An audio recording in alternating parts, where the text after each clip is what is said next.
தற்போது தேர்தல் சுற்றுப்பயணத்திற்காக பிரத்யேகமாக சகல வசதிகளுடன் தயார் செய்யப்பட்டிருக்கக்கூடிய பேருந்து விமான நிலையத்திலிருந்து 500 மீட்டர் தொலைவில் நிறுத்தி வைக்கப்பட்டிருக்கிறது. இன்னும் சற்று நேரத்தில் விமான நிலையம் வந்து இறங்க இருக்கிறார் தவிக தலைவர் விஜய். அதற்கான அனைத்து முன்னேற்பாடு பணிகளும் ஆயத்த நிலையில் இருக்கிறது. கள விவரங்களை செய்தியாளர் வழங்க நாம் பார்த்தோம். இந்த நிலையில் தமிழக வெற்றி கழக தலைவர் விஜய் திருச்சியில் மக்களை சந்திக்க உள்ள நிலையில் பள்ளி கல்லூரிக்கு விடுப்பு எடுத்து அவரை பார்க்க வந்ததாக தவிக ஆதரவாளர்கள் தெரிவித்துள்ளனர். அதனை பார்க்கலாம்.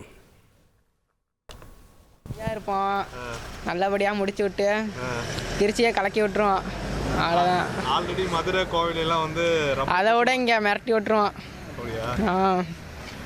அங்கே விட இங்கே தான் பயங்கரமாக இருக்கும். நாங்கள் என்ன பண்ணுவோன்னு பாருங்க. அவரை பார்க்கணுன்னு சின்ன பிள்ளைந்து எனக்கு ஆசை.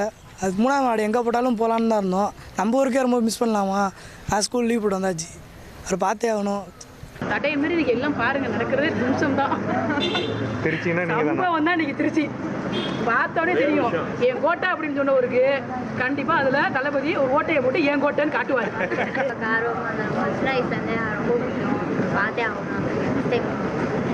படிக்கிறீங்களா? காலேஜ் இன்னைக்கு லீவா? காலேஜ் இல்லை, காலேஜ் உண்டு. ஆனால் லீவ் போட்டு வந்திருக்கேன். அதுக்காக பார்த்துருவேன் நம்பிக்கை. இனி செல்லும் இடமெல்லாம் செய்தி. தந்தி டிவியின் வாட்ஸ்அப் சேனலை ஃபாலோ பண்ணினா செல்ல இருக்கும் இடமெல்லாம் செய்தி. இதோ QR கோட் இப்பவே ஸ்கேன் பண்ணுங்க, ஃபாலோ பண்ணுங்க.